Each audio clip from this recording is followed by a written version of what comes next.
ngendikan wujuhu yauma idzin nadhirah ila rabbiha nadhirah. Nanti ada wajah-wajah yang di surga itu melihat saya, kata Allah. Tapi apakah betul melihat kayak saya melihat dosen, melihat Pak Rektor, melihat teman-teman? Itu tidak bisa. Karena Allah itu qadim, sehingga meskipun manusia ahlul jannah melihat Allah, tetap Allah ngendikan la tudrikuhul absar wa huwa yudrikul absar. Karena Allah dibalik jamalnya ya punya jalal, dibalik jalalnya juga punya jalal. Sehingga selalu di Quran itu diulang beberapa kali supaya proporsional. Nah, kenapa ahli sunnah tetap berkeyakinan Allah bisa dilihat? Logikanya begini, fa inna kulla maujudin yasihu ayyura. Allah itu zat senyata-nyata wujud dan punya eksistensi. Di mana-mana sesuatu yang wujud itu layak untuk bisa dilihat. Lalu di umatku ada kelompok-kelompok yang selalu membela kebenaran dan tidak akan terkalahkan oleh kesesatan di akhir zaman. Kenapa? Cara berpikir orang tauhid itu sederhana begini. Allah menamakan dirinya Al-Hadi, penunjuk jalan. Dan sifat Allah pasti nafidah karena Allah tidak terkalahkan. Sama seperti Allah menyifati dirinya Ar-Razzaq, Ar-Razik yang memberi rizki. Maka orang segoblok apapun, selumpuh apapun, selemah apapun tetap dapat rizki. Sama, Allah mensifati dirinya Al-Hadi, memberi petunjuk. Maka zaman serusak apapun orang tetap dapat petunjuk. Sehingga kita tidak perlu khawatir, wah nanti zaman kalau sudah rusak nasib Islam gimana? Ya coba sekarang nasib Islam gimana? Ya baik. Bismillahirrahmanirrahim. Assalamualaikum warahmatullahi wabarakatuh. Sebelum memulai pengajiannya, saya mau mengingatkan tonton sampai habis agar tidak gagal paham atau salah mengartikan. Semoga video kali ini menambah wawasan kita dalam beragama dan bermanfaat buat dunia maupun akhirat. Amin. Oke, selamat menyaksikan kajiannya. Assalamualaikum warahmatullahi wabarakatuh. Bab seharusnya seseorang memberi manfaat kapanpun dia berada, dimanapun dia berada. Jadi kapanpun dan dimanapun dia berada. Qala Allah Ta'ala wa ja'alani mubarakan aynama kuntu. Ayna fi an ibadihi aynama kunna. Di sini diterangkan an-naf'u naf'ani. Naf'un fil adyan wa naf'un fil abdan wal barokah kasratul khairi wa ziyadatu fa'athna Allahu ala Isa biqaunihi ja'alahu nafi'an lil ibadi aina makana wa haitsu kana. Jadi yang perlu saya terangkan, di antara sifat dasar orang-orang baik adalah di mana saja, kapan saja itu memberi manfaat. Termasuk tentu saat paling sulit. Jadi Nabi Isa menceritakan dirinya itu wa ja'alani mubarakan aynama kuntu, saya ditakdir Allah berada di mana saja memberi berkah, memberi kemanfaatan bagi orang lain. Ada beberapa cerita tentang Nabi Isa. Jadi perlu diketahui ada 3 nabi yang seperiode. Satu Ibrahim dan Nabi Lut. Ibrahim itu sama Nabi Lut itu pernah paman. Kedua Nabi Musa dan Harun. Sebetulnya yang jadi nabi itu Nabi Musa, tapi Nabi Musa karena alsak, lisannya tidak jelas, minta Nabi Harun, ya tentu minta kepada Allah supaya Nabi Harun jadikan nabi. Terus ketiga Nabi Isa dan Yahya. Yahya bin Zakaria, terus Isa ini pernah keponakan Zakaria. Kira-kira kalau di Jawa ya misanan antara Yahya dan Jawa Isa. Jadi ada 3 nabi yang seperiode. Tapi yang paling berkompeten, yang sederajat kira-kira seperti itu hanya Isa dan Yahya. Karena Nabi Lut dan Nabi Ibrahim itu beda level. Karena Lut ini pernah keponakan, jadi hubungannya kira-kira yang murid dan guru. Terus Musa dan Harun itu juga nggak level, karena Nabi Harun ini jadinya nabi itu atas permohonan Nabi Musa. Sehingga meskipun Harun itu kakaknya, tapi nggak berani bantah. Jadi Nabi Musa itu dalam cerita beliau itu alsak. Alsak itu lesannya agak kedal. Tapi ini alsak yang barokah. Jadi dulu ceritanya Musa kecil karena dia seorang nabi, beliau seorang nabi. Itu kalau melihat Fir'aun itu mantelnya bukan main. Padahal kecilnya dirawat Fir'aun. Singkat cerita mulai kecil sudah usil. Kalau melihat Fir'aun itu ya jenggotnya dipakai mainan. Terus pokoknya nakal ya. Lama-lama Fir'aun curiga, dasar orang Israel. Nabi Musa ini turunan Israel. Lama-lama Fir'aun itu yakin kalau itu sengaja. Akhirnya Fir'aun mau membunuh Musa. Terus kata istrinya Fir'aun, Musa itu masih anak kecil, jadi seperti itu ya bawaan anak kecil, bukan bawaan kebencian terhadap orang Kipti, orang Mesir. Kalau dalam bahasa kitab kuno Mesir itu Egypt al-Kipti, makanya disebut Maria al-Kiptiyah. Kalau orang sekarang bilang Egypt itu bahasa kunonya Mesir itu al-Kiptiyah. Nah, memang secara bahasa Arab Mesir itu gak mungkin, bahasa Arabnya Mesir itu gak mungkin karena Misra itu maknanya kota. Jadi kalau kamu bilang kamu kemana, ke Misra, ke kota, lah ya kota mana, ya kota Mesir, itu bisa debat kusir. Jadi ya kayak kita lah, kita sekolah di mana, di madrasah. Madrasah terjemahnya apa? Sekolah. Nah, kemudian oleh istrinya Fir'aun ya gini saja, buktikan kalau Musa itu masih anak kecil. Masyhur itu dalam cerita, dikasih bara api sama apel. Sebenarnya Musa kecil ini sudah pinter mau milih apel. Sama malaikat Jibril diarahkan tangannya itu ngambil apa? Bara api terus dikunyah. Itu yang menyebabkan lisannya Musa itu alsak, agak pelak. Nah, ketika jadi rasul itu akan repot karena nanti harus pakai penerjemah. Jadi seorang rasul tapi lisannya tidak apa? Cakap.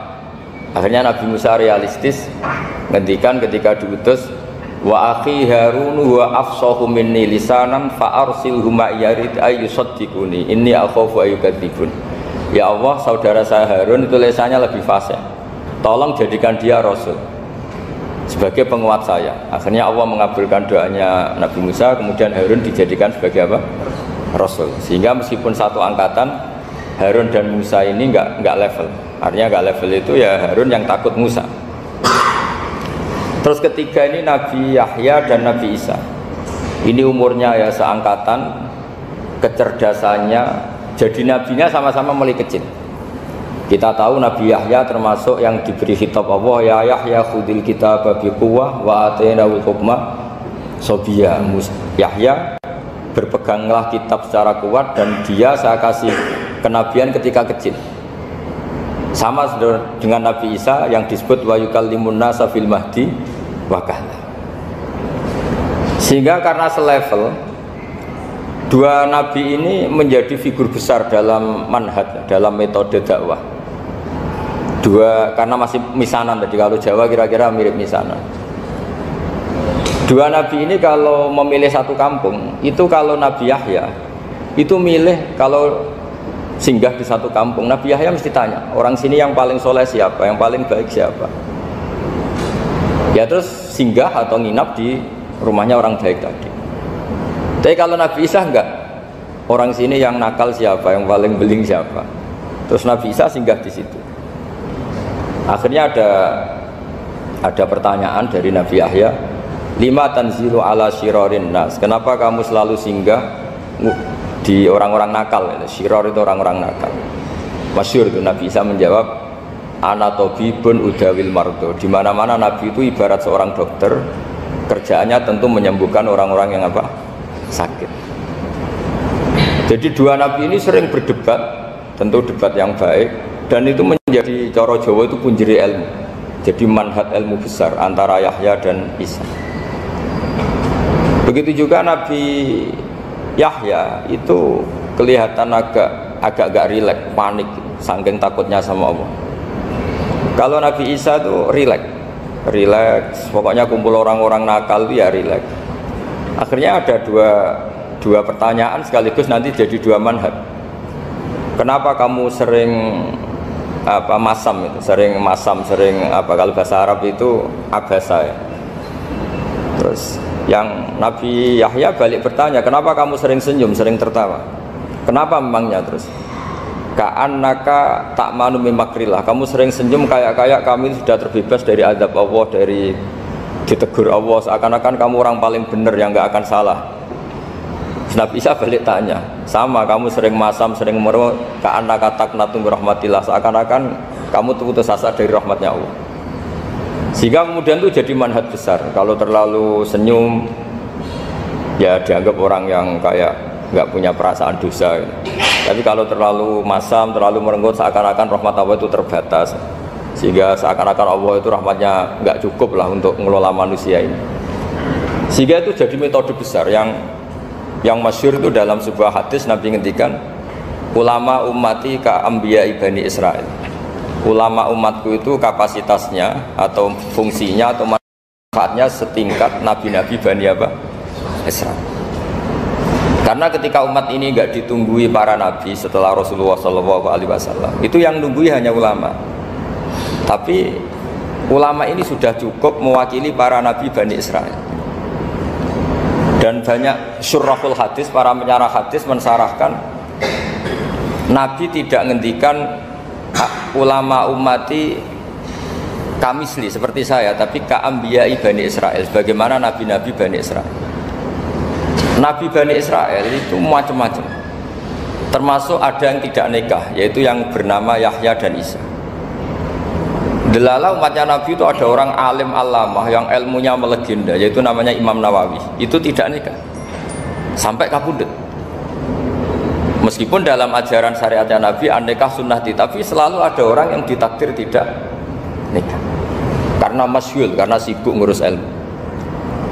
Bukan karena tidak laku, yang jelas itu bukan karena tidak laku. Imam Nawawi itu ganteng, orangnya ya normal, tapi karena sibuk nulis, beliau sampai kabudut itu tidak nikah. Imam Sibawai itu suka sekali sama ilmu, menjadi istri utamanya ya ilmu itu. Dia ganteng, Sibawai itu maknanya itu apel, dia ganteng sekali, sampai banyak cewek yang seneng. Akhirnya dia nikah, tapi nggak pernah dikumpulin. Dia belajar terus. Ketika beliau ke pasar, dulu nggak ada supermarket, beli kertas, kitabnya dibakar semua sama istrinya. Dikira istrinya terus mencintai dia, malah diceraikan. Itu siapa? Imam Sibawai. Terus ada umatnya Nabi yang paling unik di dunia, mungkin Pak dosen, saya kiai pun nggak bisa niru. Itu ada orang tuh ganteng sekali, istrinya cantik sekali. Itu tahu-tahu sudah 10 tahun tidak pernah hubungan suami istri. Karena ketika si suami itu tahu istrinya cantik, itu langsung sholat sujud syukur, sholat terus, saking senengnya punya istri cantik. Yang istrinya cantik juga solihah, tahu suaminya ganteng ya terus sholat terus syukur. Itu sampai berhari, sampai bertahun-tahun.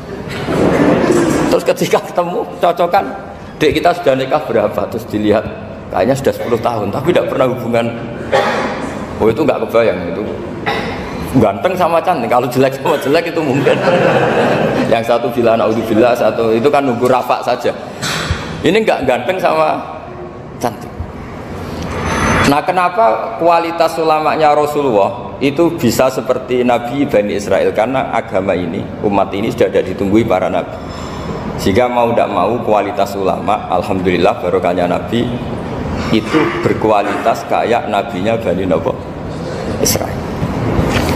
Nah ini penting sekali saya utarakan supaya dicek saja. Kalau kita nggak percaya, dicek saja dalam hadis-hadis sahih. Misalnya begini, ketika Nabi memenangkan perang Badar, itu ada Asra Badrin, tawanan-tawanan perang Badar. Nabi suka musyawarah, suka rembukan. Ya Abu Bakrin, menurut kamu tawanan ini diapakan? Kata Abu Bakar, hum asyiratuka, mereka itu keluarga engkau, orang-orang Quraisy. Ya dibebaskan saja, pakai tebusan. Nanti uang itu kita kelola supaya jadi penguat Islam, dan orang-orang ini merasa utang jasa karena harusnya dibunuh, tapi kita bebaskan. Terus tanya, bagaimana kamu ya Umar, menurut kamu? Kata Umar, ini kan orang-orang yang dulu ingin bunuh kamu, yang ingin menghabisi jenengan, ingin dan sudah ngusir jenengan. Ya setelah ketangkep ya dibunuh, kok repot. Apa kata Rasulullah? Rasulullah spontan ngendikan, innama salaka ya Abu Bakrin kama sali Ibrahim, kamu ibarat kayak Nabi Ibrahim. Izqala faman tabi'ani fa innahu minni wa man asani fa innaka ghafurur rahim. Jadi Nabi Ibrahim itu unik, melihat umat itu sesyafakoh itu. Syafakoh itu banget sayangnya. Nabi Ibrahim cara berpikir, faman tabi'ani fa innahu minni, orang yang ikut saya ya Allah pasti golongan saya, tentu layak masuk surga. Wa man asani, orang yang mendurhakai saya, fa innaka ghafurur rahim, engkau maha pengampun. Bukan yang mendurhakai langsung masuk neraka, enggak, engkau maha pengampun. Wa masaluka ya Umar kama salin Nuh, isqala rabbi la tadzar ala ardi mil kafirina dajjara. Umar, kamu mirip Nabi Nuh, inginnya semua orang kafir dihabisin. Ya Masyhur kan Nabi Nuh itu nggak ingin ada orang kafir sampai ada banjir tufan. Nah kalau sampean tanya bedanya apa dengan garis keras sekarang? Bedanya ya beda sekali. Kalau Nabi Nuh benci sama orang kafir itu diserahkan yang punya, sehingga yang punya yaitu Allah yang menghukum dengan banjir bandang. Tapi kalau kita kan kadang kita bertindak sendiri, jadi potensi disalahkan. Yang jelas dalam hadis-hadis sahih, Nabi Nuh itu tidak bisa mensyafaati karena itu. Ketika diminta ini hadis sahih, bukan ada di Bukhari, ada di Muslim. Karena biasanya kalau di kota itu ditanya ini sahih enggak. Untungnya yang tanya kadang enggak paham, ini alhamdulillahnya jadi wah repot. Nabi Nuh itu diantara sebabnya enggak bisa mensyafaati adalah pernah corong Jawa maksudno kaume. Kalau dalam bahasa Arab itu da'a li Zaidin berarti mendoakan positif, kalau da'a la Zaidin mendoakan negatif. Kalau orang Jawa itu ada doa, ada pasot. Nabi Nuh adalah orang yang pernah maksudkan kaumnya. Nah, saya cerita sedikit tentang Nabi Nuh dan Nabi Ibrahim. Nabi Ibrahim dianggap tadi cerminannya Abu Bakar, dianggap niru Ibrahim, cerminannya Umar, dianggap niru Nabi siapa? Nabi Nuh. Lalu kalau sampean tanya, bedanya gimana? Begini logikanya. Andai kan kita mengkaji secara akademik begini. Ada ulama besar namanya Abdul Hasan Asyadzili, itu masyhur di Indonesia menjadi Thariqah Asyadziliyah. Terus ada seorang muridnya minta gini, ya Abdul Hasan Asyadzili, tolong saya dikasih ijazah supaya saya tidak pernah maksiat di bumi ini. Karena saya takut sama Allah, kalau saya maksiat itu merasa tidak nyaman dengan Allah. Abdul Hasan Asyadzili ini malah marah besar. Atuhibbu alla tadhhara maghfiratu. Kalau kamu tidak pernah maksiat, berarti kamu suka maghfirahnya Allah Ta'ala itu tidak kelihatan, karena nggak ada yang maksiat. Tapi bukan dukung kamu yang tidak ada, ini cerita ilmiah. Tapi kalau Said Abdul Al-Haddad itu kebalikannya.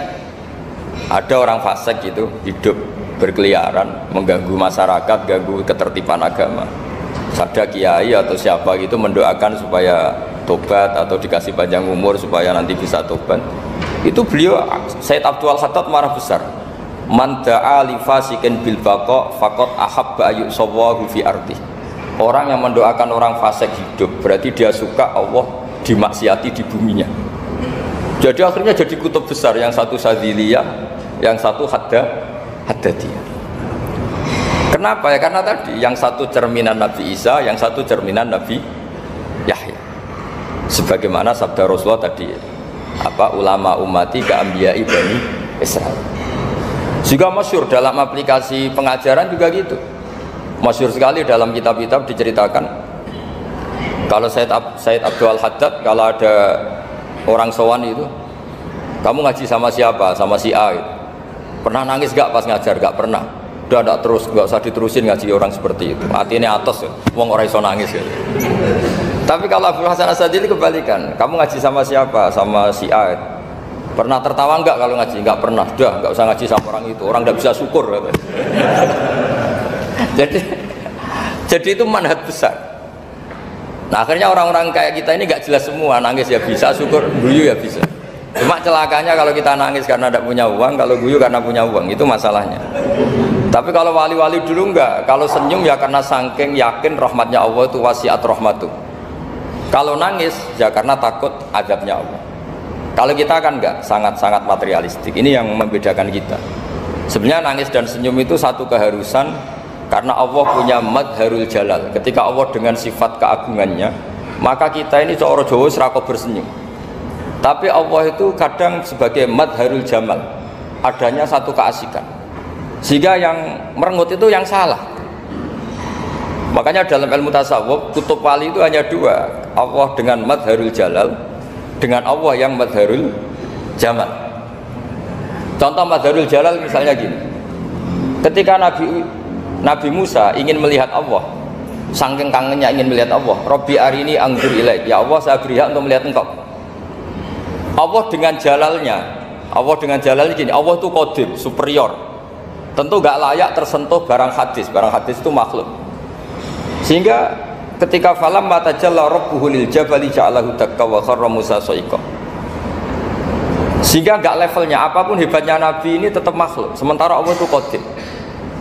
Enggak kuat. Makhluk yang fana ini, yang profan ini enggak kuat.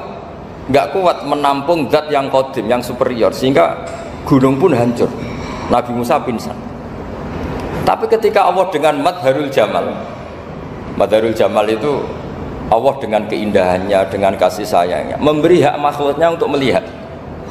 Nah, di sini ini Allah sering ngendikan wujuhu yauma idzin nadhirah ila rabbiha nadhirah. Nanti ada wajah-wajah yang di surga itu melihat saya, kata Allah. Tapi apakah betul melihat kayak saya melihat dosen, melihat Pak Rektor, melihat teman-teman? Itu tidak bisa. Karena Allah itu qadim, sehingga meskipun manusia ahlul jannah melihat Allah, tetap Allah ngendikan la tudrikuhul absar wa huwa yudrikul absar. Karena Allah di balik jamalnya ya punya jalal, di balik jalalnya juga punya jamal. Sehingga selalu di Quran itu diulang beberapa kali supaya proporsional. Nah, kenapa ahli sunnah tetap berkeyakinan Allah bisa dilihat? Logikanya begini, fa inna kulla maujudin yasihu ayyura. Allah itu zat senyata-nyata wujud dan punya eksistensi. Di mana-mana sesuatu yang wujud itu layak untuk bisa dilihat.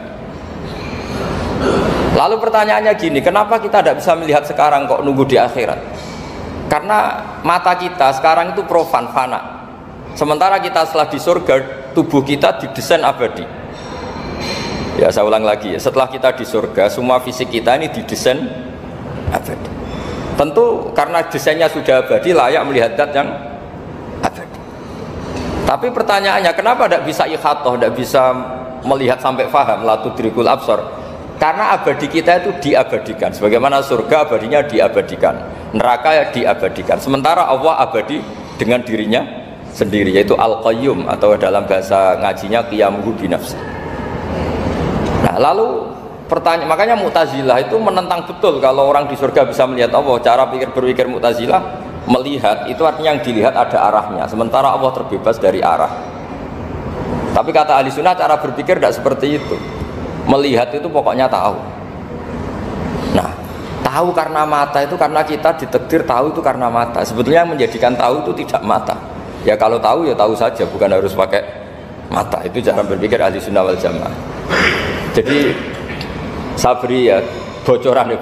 Kenapa mazhab ahli sunnah itu yang dipilih oleh banyak mayoritas di dunia, jumhur itu. Ahli sunnah itu dianggap pikirannya lebih orisinal. Misalnya ahli sunnah kalau ditanya, kenapa kamu melihat? Ya melihat saja. Kenapa kamu mendengar? Ya mendengar saja. Kesannya itu tidak rasional, kayak orang yang nggak pinter itu. Tapi sebetulnya itu yang benar. Jadi cara berpikir ahli sunnah itu melihat itu menjadi tahu.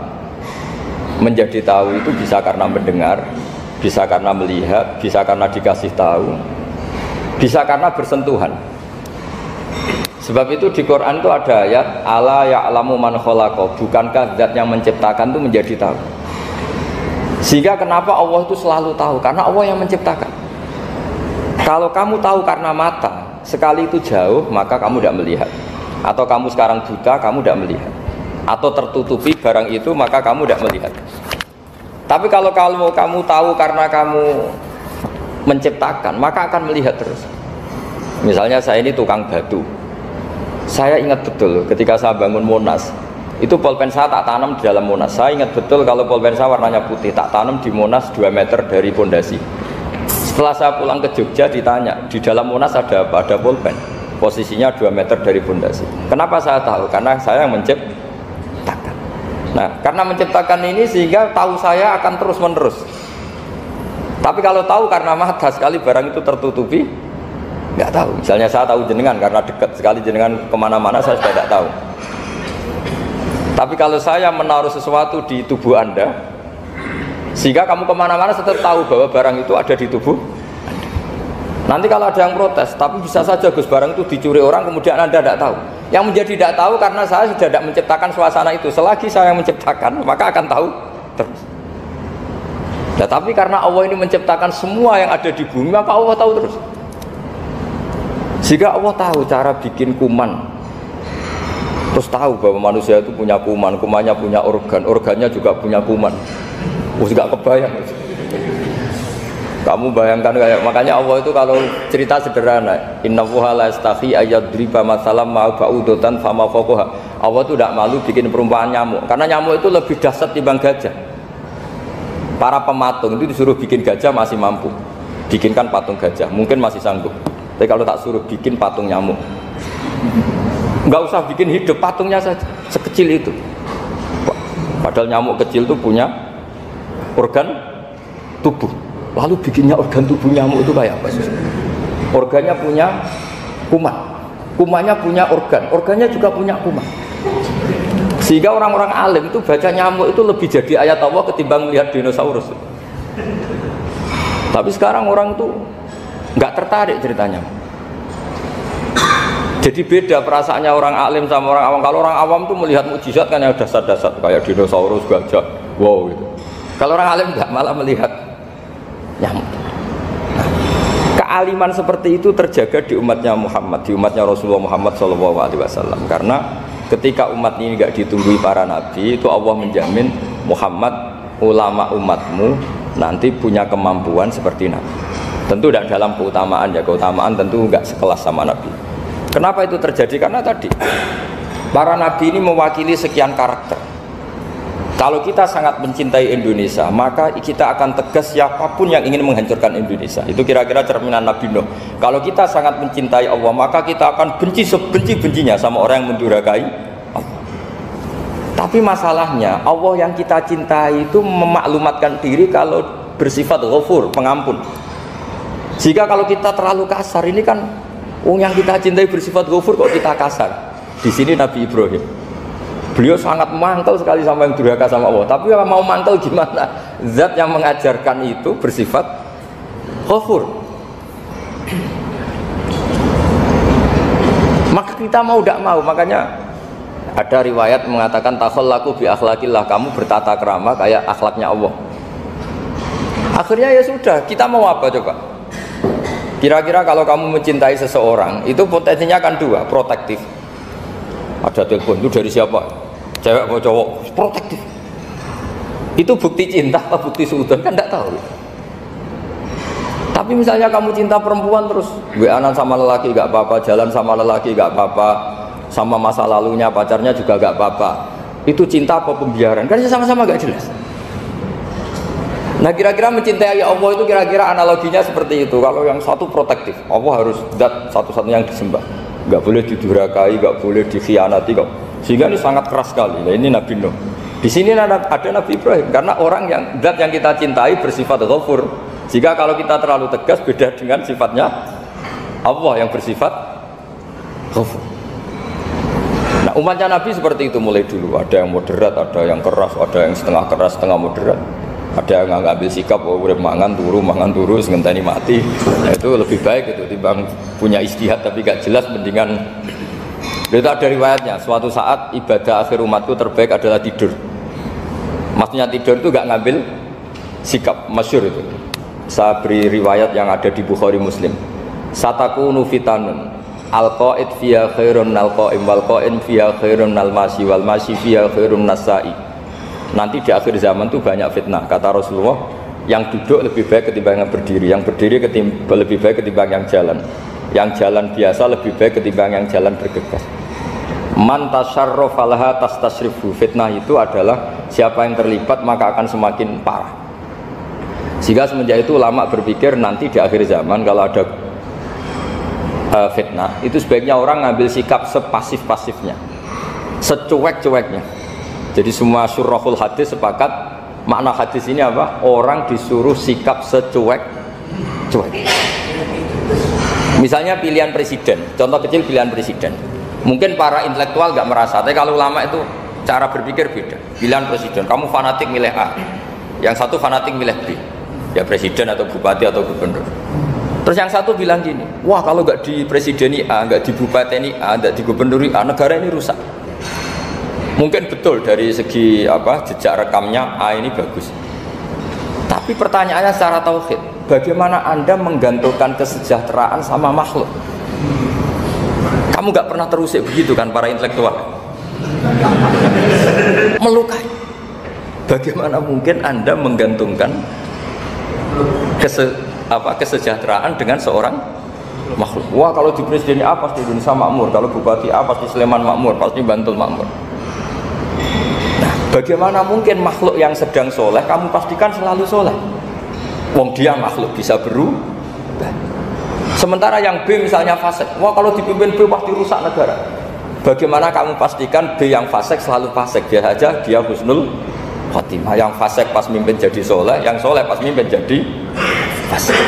Akhirnya ulama karena tahu sifat kendali di tangan Allah, sikapnya nggak jelas. Saya ini termasuk orang yang terkenal nggak jelas. Karena kalau ditanya, Gus sampai pilih presiden mana, bakti mana? Sanut pangeran sing dadi aku loyal. Wah, anut pangeran yo kacau. Wah, luwih kacau menan anut pangeran kata saya. Ini kan sudah tidak sambung karena pikirannya ulama. Memang nggak beda, cara berpikir ulama itu beda. Bahkan bapak saya itu kalau didik saya itu begini. Kalau meseli saya atau ngirim saya dulu itu kan pakai mesel. Ini uang kamu 500.000 untuk kamu, mesti ditambahi 100.000. Ini tuh buat jajan sama teman-teman. Mesti ada uang pokok, ada uang sodako. Dulu saya sering tanya, kenapa bapak sangat menghormati teman-teman saya? Kata bapak, aku kue mondok, aku raiso nyukupi, sing iso nyukupi ya konco-konco. Ternyata betul, rata-rata anak kuliah atau anak mondok, uang pribadinya kan 8 hari dari dikirim sudah habis. Berarti kan masih 22 hari, kok bisa hidup itu kan barokahnya teman-teman itu. Malah yang agak beling itu 1 hari sudah habis, berarti ada 29 yang bergantung sana sini. Sehingga Nabi dulu cara ngendikan itu unik. Kata Nabi, da'un nasa yarzuqu wahu ba'duhum ba'duh. Manusa barnawa, engko saling memberi rezeki. Ketika ada collab, Medina itu pernah collab, terus sekarang pernah defisit itu. Beberapa pakar ekonomi datang ke Rasulullah, ya Rasulullah, sa'ir, tolong dikasih harga standar. Tapi apa jawabannya Nabi?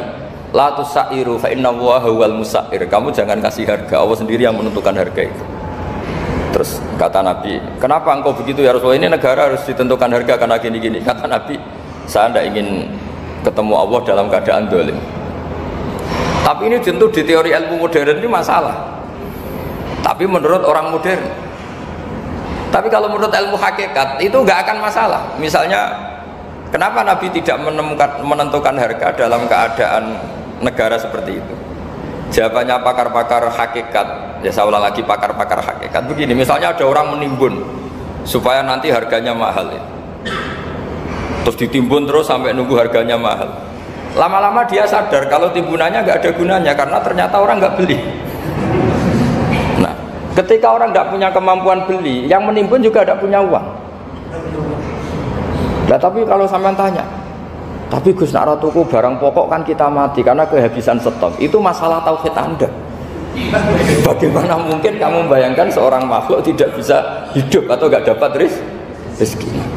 Nabi itu orang yang sampai ke derajat hakikat, dari tidak pernah bayangkan gitu. Saleh sampean jadi orang yang tauhidnya masalah. Sehingga terus bayangkan, wah kalau negara ini keos, wah kita makan apa? Kalau negara gak stabil, wah kita gimana? Itu tidak bisa seperti itu. Dulu ketika kita dijajah Belanda, itu kiai-kiai kita, Mbah Hasyim Asy'ari, Mbah Ahmad Dahlan, mondoknya di Mekah. Sampai alim alama, dua beliau, Mbah Hasyim sama Mbah Ahmad Dahlan itu ngajinya sama-sama Syekh Khotib Minangkabau. Cuma Mbah Hasyim lebih menekuni ke Syekh Mahfud Termas, yang satu menekuni Syekh Khotib Minangkabau. Jadi dua beliau itu ngaji di guru yang sama. Mbah saya, buyut saya itu ya sudah mondok Mekah. Itu zaman dijajah Belanda. Sekarang kita agak dijajah, nggak mondok di sana. Buyut saya itu zaman itu sudah haji. Buyut kelima saya itu dulu kalau ingin cari tempat yang teduh itu masuk ke gua. Itu masuk gua itu hanya kepalanya saja, kakinya masih di luar. Karena gua di Arab tidak seperti gua di sini. Kalau gua di sini kan orang bisa masuk semua. Kalau gua Arab kan hanya celah-celah batu-batu besar. Sehingga ketika Rasulullah hijrah ke Madinah, singgah di Gua Sur, kata Abu Bakar gimana? Andai kan yang ada orang kafir di depan gua, kata Abu Bakar gimana? Andai kan mereka melihat kakinya pasti melihat kita. Karena gua di sana itu satu tubuh tidak bisa masuk penuh. Kalau gua di sini kan ada yang mobil saja bisa masuk. Nah itu bahasa saya kalau mau istirahat itu masuk gua, separuh badan di dalam gua, separuhnya masih di luar. Nah sekarang terus kita bilang, wah kalau kita negara tidak stabil kita haji kemana? Dulu zaman dijajah Belanda ya kita bisa haji. Soal kebahagiaan, nenek moyang pulau jenengan tuh anaknya banyak, dijajah Belanda, jajah Jepang, ya nyatanya anaknya banyak-banyak. Itu kira-kira bahagia apa enggak? Nah, artinya gini ya, tentu kita tidak ingin dijajah itu tentu ya, tapi kita ini selalu latah. Wah, kalau ekonomi jatuh kita makan apa? Kalau kita dijajah kita tidak perlu seperti itu. Rahmatnya Allah Ta'ala itu akan adrokatna. Rahmatnya Allah Ta'ala akan menemukan kita. Apapun kondisi kita, apapun keadaan kita. Ini cara berpikir tauhid. Sehingga Nabi itu tidak pernah bayangkan umatku nak rata tunggoni piye, ditunggoni Allah. Sehingga masyhur dalam hadis-hadis sahih, la tazalu ta'ifatun min ummati dzahirina 'alal haq la yadurruhum man khadalahum wala man khalafahum wala man nawa'ahum. Selalu di umatku ada kelompok-kelompok yang selalu membela kebenaran dan tidak akan terkalahkan oleh kesesatan di akhir zaman. Kenapa? Cara berpikir orang tauhid itu sederhana begini. Allah menamakan dirinya Al-Hadi, penunjuk jalan. Dan sifat Allah pasti nafidah karena Allah tidak terkalahkan. Sama seperti Allah menyifati dirinya Ar-Razzaq, Ar-Razik yang memberi rizki. Maka orang segoblok apapun, selumpuh apapun, selemah apapun tetap dapat rizki. Sama, Allah mensifati dirinya Al-Hadi, memberi petunjuk. Maka zaman serusak apapun orang tetap dapat petunjuk. Sehingga kita tidak perlu khawatir, wah nanti zaman kalau sudah rusak nasib Islam gimana? Ya coba sekarang nasib Islam gimana? Ya baik-baik saja. Dulu ditunggoni wali songo ya banyak orang Islam. Sekarang nggak usah wali songo, ditunggui dosen-dosen yang ngajar aja nunggu digaji. Kiai pidato ya ada yang beri salam template. Itu kalau nuruti definisi ikhlas itu tidak ada yang masuk. Tapi meskipun demikian agama juga jalan. Kenapa agama ini jalan? Karena Allah Al-Hadi, penunjuk jalan. Ketika Allah mensifati dirinya penunjuk jalan dan sifatnya Allah pasti nafidah, pasti terjadi. Karena Allah tidak pernah gagal. Sehingga agama ini akan ada terus sampai akhir zaman. Coba Amerika kayak apa Islamfobia? Di Amerika tambah lama tambah banyak Islam, Eropa juga gitu, Australia juga gitu. Anda kan nuruti teori sosial. Sudah dunia sudah materialistik kayak gini, orang dohirnya itu akan meninggalkan agama. Nyatanya enggak juga. Saya pernah di Korea seminggu, itu di negara ateis. Itu TKI ke sana tuh nyari uang. Ternyata ya kepikiran bikin masjid, bikin komunitas Islam. Coba siapa yang menggerakkan hati itu? Hanya Allah Subhanahu wa ta'ala.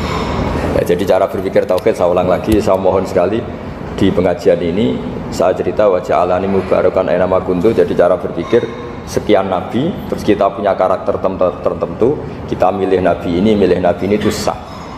Karena ulama ummati ka ambiyai Bani Israel. Ulama umatku itu ibarat kayak nabi Bani Israel. Jadi ada yang milih tadi. Seperti Nabi Isa fokusnya ngurusi orang-orang nakal. Itu juga bagus karena di mana-mana nabi itu seperti dokter. Tapi Nabi Yahya hanya berkawan sama orang-orang soleh. Kita tahu berkawan orang fasik itu resiko ketularan. Iman pas-pasan wae kancanan wong fasik kan taqabbalallahu minna minkum gitu. Wong kamu sendiri tidak sehat-sehat amat berteman orang penyakitan kan bahaya. Tapi kalau kamu sebagai dokter kok hanya berteman orang sehat, lalu kamu apa? Penelitiannya gimana? Masa saya dokter spesialis, pernah penelitian, semua orang sehat saya pernah saya teliti. Itu dokter aneh apa enggak? Saya dokter spesialis TBC, spesialis paru-paru. Yang kamu teliti siapa? Semua orang sehat. Pernah meneliti yang sakit? Tidak pernah. Kan ya jadi dokter aneh. Tapi misalnya terus kamu sendiri terus berteman orang penyakitan terus, kan ya rawan tertular. Nah, ini ada dua figur yaitu Nabi Yahya dan Nabi siapa? Ya saya kira demikian. Baik, jazakumullah khairan. Di sini kita bukakan pertanyaan mungkin dari Bapak Ibu. Dua ya. Nanti waktunya aja. Ada dua pertanyaan mungkin dari Bapak Ibu yang ingin bertanya.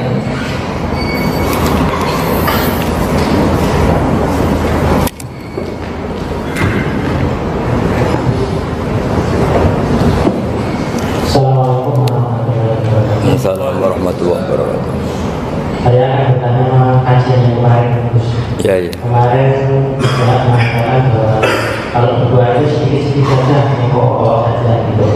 Gimana? Tapi ada ulama itu. Ulang lagi Kak, kemarin mengatakan bahwa kalau berdua nggak usah panjang-panjang, pendek aja. Tapi banyak ulama mengatakan bahwa kalau berdua itu yang banyak karena berdua itu ibadah.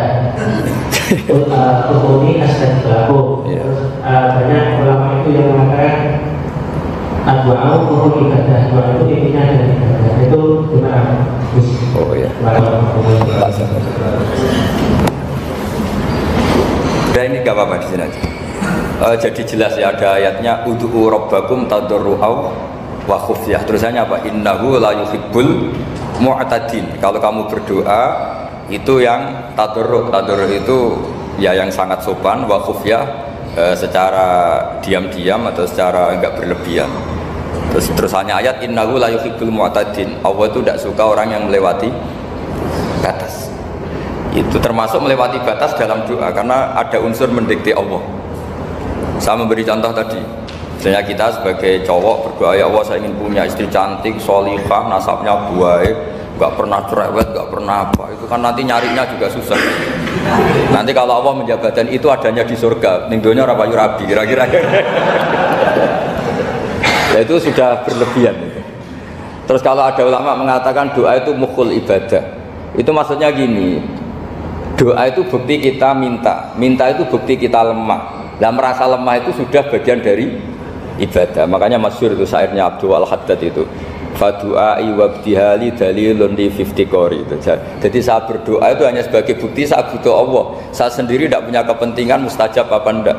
Jadi wali-wali yang mengatakan doa itu mukhul ibadah, sebetulnya itu malah wali-wali yang dari awal enggak kelintas disembadani apa enggak.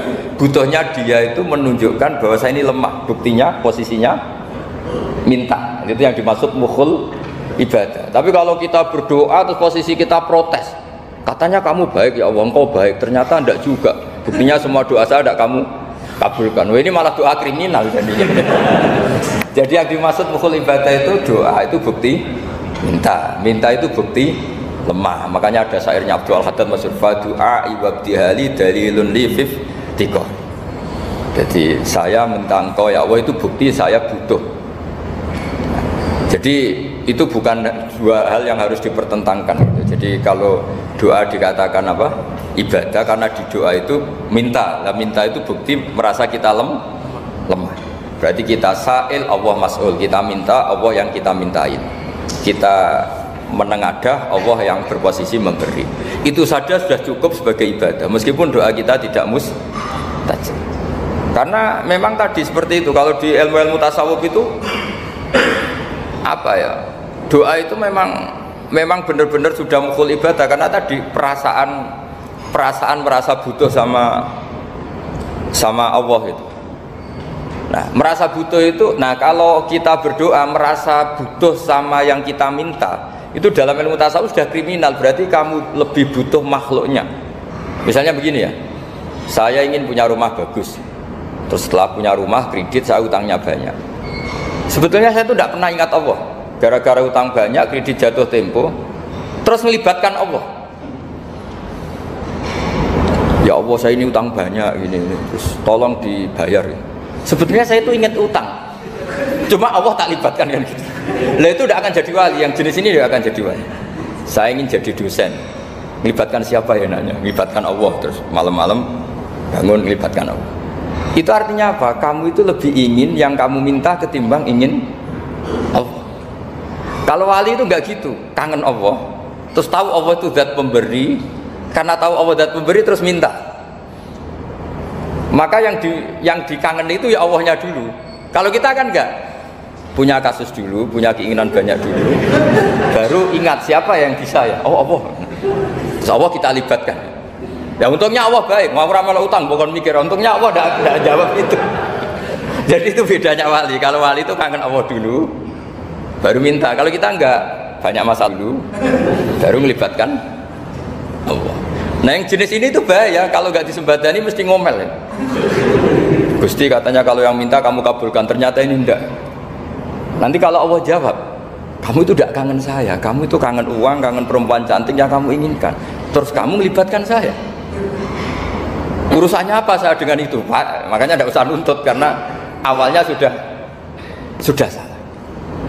Ya saya kira itu ya. Jadi ada ayat apa? Ud'u rabbakum tadarru'aw wa khufyah. Terusannya apa? Innahu la yuhibbul mu'tadin. Itu di semua tafsir dikatakan Allah enggak suka orang yang berlebihan dalam doa. Berlebihan tadi misalnya minta sesuatu yang terlalu besar, atau permintaan kemarin saja lanu addi syukroh, kita tidak bisa memenuhi mensyukuri, sudah minta lagi. Misalnya seorang jomblo, targetnya kan asal payu nikah, tapi setelah nikah bayangkan istrinya solihah, tidak cerewet, itu kan berlebihan. Hilang status jomblo saja belum kamu syukuri kok sudah minta macam-macam. Jadi harusnya kan syukur dulu ya. Sekedar laku nikah ini kan ada syukur yang harus, seperti jadi dosen juga gitu. Sekedar jadi dosen harus kita syukuri dulu karena menjadi kita tidak nganggur. Itu kan satu harkat sosial yang luar biasa. Jangan tahu-tahu sudah hari kedua cari intensif, cari ini itu, syukurnya aja belum sudah kemana-mana. Lah itu sudah mu'tadin, sudah melebihi apa?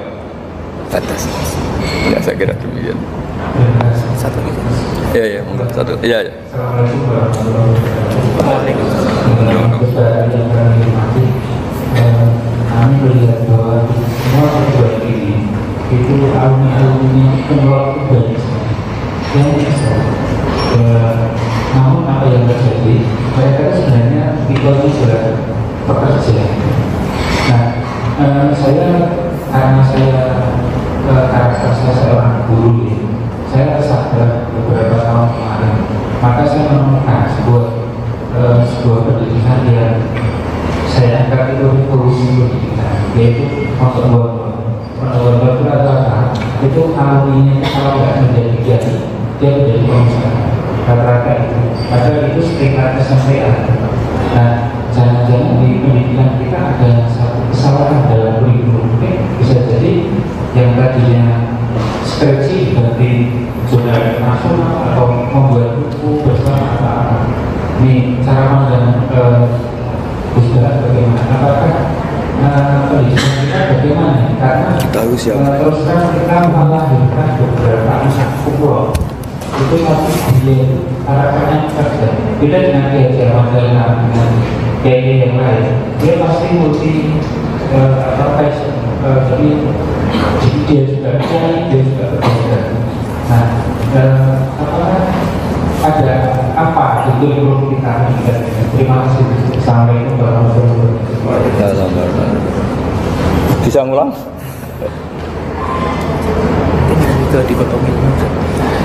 Jadi begini ya masalah pendidikan ya. Kalau saya jawab pakai ilmu hakikat saja karena ini keahlian saya. Sebetulnya begini ya, kalau misalnya itu ya subjektif juga, misalnya bilang rata-rata alumni pondok ini sukses, alumni kampus ini sukses, yang ini tidak sukses, itu satu pasti subjektif ya. Karena biasanya yang diterkenalkan yang sukses-sukses. Saya punya tetangga dari pondok yang Anda sebut itu kebetulan tidak sukses semua. Itu jantogo saya sampai ngeluh, Gus, saya ini gimana kok? Ya sudah seperti itu kan subjektif ya. Tapi menyangkut pendidikan itu begini ya, menyangkut hasil dari pendidikan itu. Andai kan kita bicara ilmu hakikat, misalnya kita mondok itu, mondok kemudian jadi orang miskin, jadi orang yang menurut orang banyak tidak berguna di masyarakat. Ternyata kita ini orang yang kelihatan tidak punya karir, tapi kalau malam sujud sama Allah. Punya anak niat memperbanyak orang sujud, terus punya ibu yang sakit-sakitan kita rawat, meskipun kita tidak jadi dosen, tidak jadi menteri, tapi indah Allah itu luar biasa karena berstatus ngerawat ibu, ngerawat anak, ngerawat istri. Nah, Islam itu datang dengan jargon-jargon seperti itu, sehingga Nabi kalau muji itu ada Uwais Al-Qarni, ini orang yang luar biasa. Ternyata dia itu punya ibu lumpuh yang kalau kemana-mana harus digendong. Ketika tetangga-tetangganya berhasil sowan Rasulullah, itu Uwais Al-Qarni tidak bisa, karena setiap ibunya dipamitin mau sowan ke Rasulullah itu sama ibunya nggak boleh. Tapi apa yang terjadi? Justru dipuji-puji Nabi sebaik-baiknya kurun itu waktu adalah kurun yang ada Uwais Al-Qarni.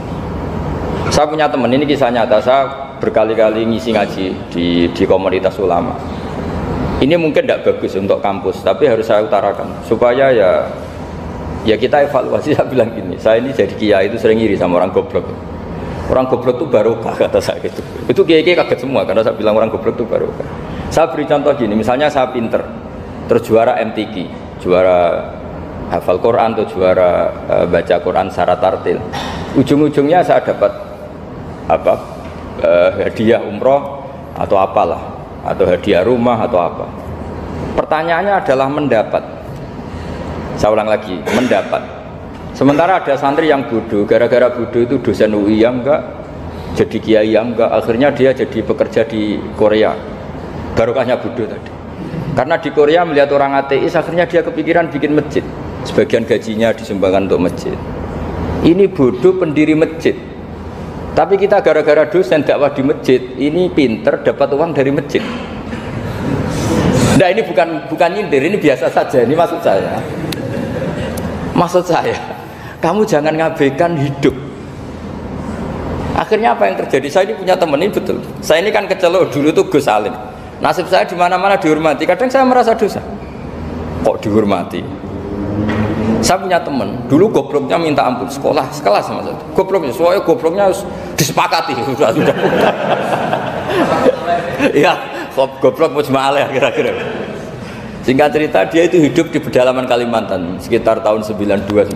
Dulu kan biasalah di dalam hutan itu pasti ada penebangan hutan macam. Dia ada bosnya, yang jelas dia ada bosnya. Saya yakin juga agak kriminal. Karena dia tidak yang illegal logging. Pokoknya ditakdir dia hidup di tengah hutan. Ikut orang. Setelah itu dulu gak ada HP. Sering kirim surat ke saya, Gus, saya ini hidup di tengah hutan. Tapi saya ini muslim, pernah mondok. Kalau gak bikin Jumat itu gak enak. Bikinlah dia Jumatan. Nah karena dia pernah ngaji fikih Syafi'i, kalau Jumatan gak ada orang 40 itu harusnya zuhur, tidak Jumatan. Tapi orang yang kerja di situ tidak mau. Wong dino Jumat kok zuhuran loh Pak. Kalau dino Jumat ya Jumatan ya. Tanya saya, Gus itu kalau ada kaulnya enggak supaya Jumatan ndak orang 40 sah. Singkat cerita dia lama-lama jadi pendiri masjid di situ. Dia punya sedikit gaji ya dipakai masjid, punya sedikit tanah diwakafkan untuk masjid. Artinya apa? Indawah ini banyak orang bodoh, ternyata di komunitasnya dia muassis, pendiri, pemberi.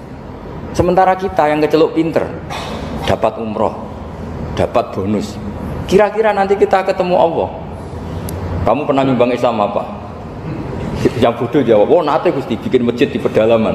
Kita yang pinter, kayaknya kalau memberi enggak lah Gusti, reputasinya mendapat.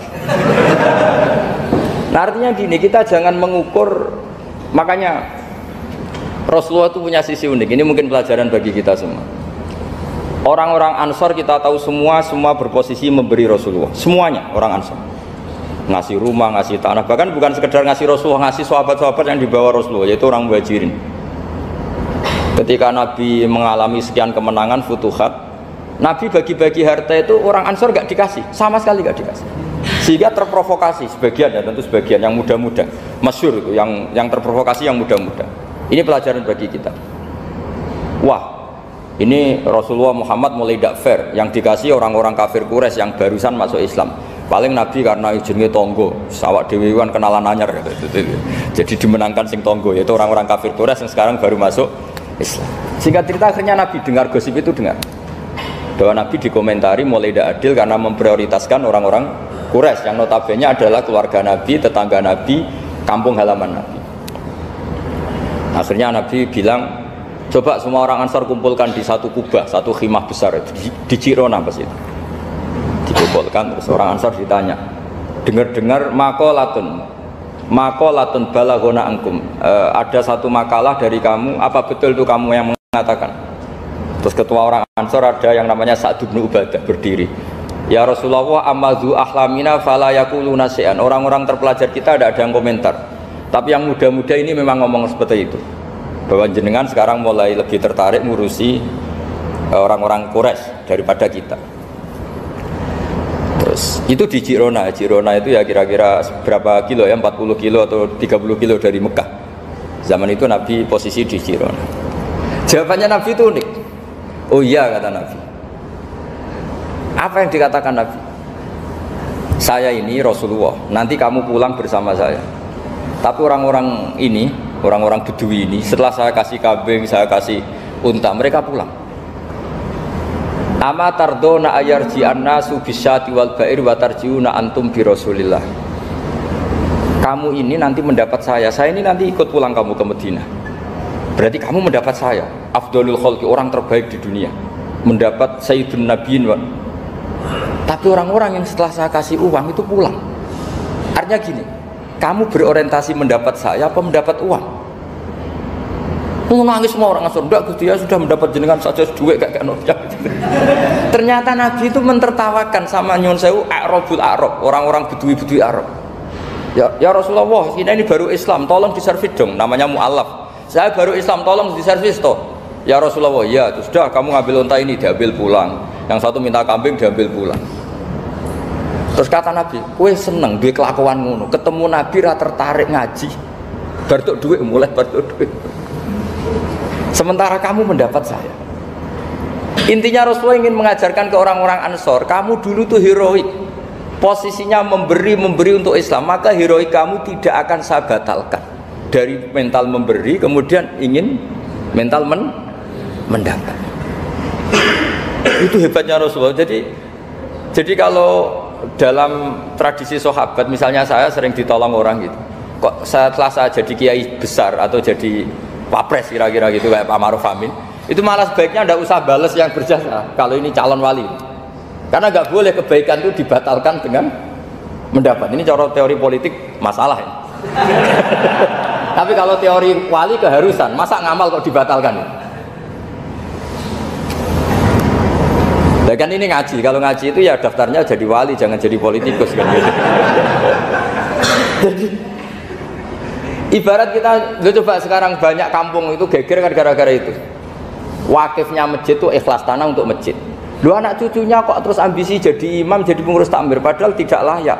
Mereka mungkin tidak alim, tidak soleh. Ini kan terus gak fair. Wakifnya ikhlas, siapa aja ngelola boleh asal kompeten. Anak cucunya tidak ikhlas. Nabi itu nggak mau. Jika masyhur itu orang Ansor itu ketika Nabi menawarkan, kita sekarang sudah futuhat, apa harta yang kamu kasihkan muhajirin tak kembalikan, sekarang negara mampu. Tidak ya Rasulullah, kita tidak akan mengambil sesuatu yang sudah kasihkan lillahi ta'ala.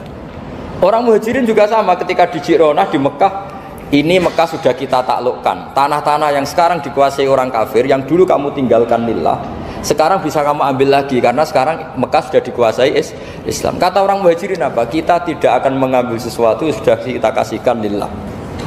Jadi kamarnya malu, yang kita lama sekali bermental memberi, kemudian kita sekarang ingin bermental mendapat. Artinya gini, kalau jenengan ngukur kegagalan itu orang-orang bodoh itu barokahnya luar biasa. Coba kalau semua orang pinter misalnya, kayak saya, kayak Pak Rektor misalnya, itu bingung masyarakat. Barokahnya orang bodoh di tengah-tengah pasar ada konsultan, barokahnya dokter-dokter yang bijinya tidak pati bagus, akhirnya di pedalaman ada dokter. Gara-gara prestasi pas-pasan di pedalaman. Coba kalau prestasinya kelas A semua, mungkin sudah hidup di Jerman semua. Indonesia bisa kurang stok penyuluh. Jadi pertanyaan jenengan tadi, ya tadi kalau saya disuruh jawab dengan ilmu hakikat, Allah merencanakan ini sudah luar biasa. Harus digawe pinter, setengah goblok. Ini semuanya kalau ilallah wa fillah, itu semuanya barokah. Karena tadi nggak bisa bayangkan. Andai kan tidak ada santri sing rapati pinter, itu di pedalaman Kalimantan itu tidak ada yang jadi dai. Oh kalau pinter nggak mau, pasti nggak mau. Barokahnya goblok kan. Sampai saya ini tahadus bin nikmat. Sampai mereka bilang gini, sekarang kan ada telepon, sering telepon saya, Gus, jenengan jangan mati dulu, karena kalau jenengan mati kita jadi kiai juga selesai. Karena mereka itu gak pinter tapi jadi kiai di Papua, di pedalaman mana-mana, itu kalau ditanya halal haram itu tidak bisa. Mau ngerti nak sholat itu madem mulon itu aja. Jadi setiap ada pertanyaan hukum mesti telepon saya. Kadang tamunya nunggu, Gus jawab saiki mati ora apa jawab. Karena tamunya nunggu. Ya karena tadi dulu di pondok gak pinter, misalnya tahu hanya gini dok, perempuan kalau datang bulan gak boleh sholat. Dia gak tahu detail-detailnya, misalnya ada perempuan yang mustahadah, berhari-hari selalu keluar darah berbulan-bulan. Nah ngajinya belum sampai sana, kalau kita kan sampai sana. Oh gini, kalau adatnya perempuan tadi hanya 6 hari haid, maka yang 7 berikutnya namanya mustahadah, sudah mulai sholat, mulai puasa normal, karena ini penyakit, bukan kategori haid. Nah dulu ngajinya tidak sampai situ. Jika kalau ada yang tanya ditunggu, Gus ini ada perempuan keluar darah terus kita harus gimana ini? Sholat gak? Oh, ilmunya gak cukup dia untuk jawab seperti itu. Karena tapi tadi ya saya ulang lagi ya, jadi jangan pernah mengabaikan orang-orang bodoh. Orang bodoh itu ya barokah, tapi gak perlu ada gerakan jadi bodoh ya, tidak perlu. digerakkan dan digerakkan, bodoh itu pasti mayoritasnya. Alhamdulillah sekali. Akhirnya berkah itu ada di mana-mana. Loh itu betul. Pokoknya kita ngaji itu apa yang masyhur itu Rabbana ma khalaqta hadza batila. Semua yang diciptakan Allah pasti ada guna. Ya ini memang ilmu agak aneh bagi kalangan akademisi, tapi kan sampean mengundang saya untuk ngomong ilmunya kiai. Kalau saya jawab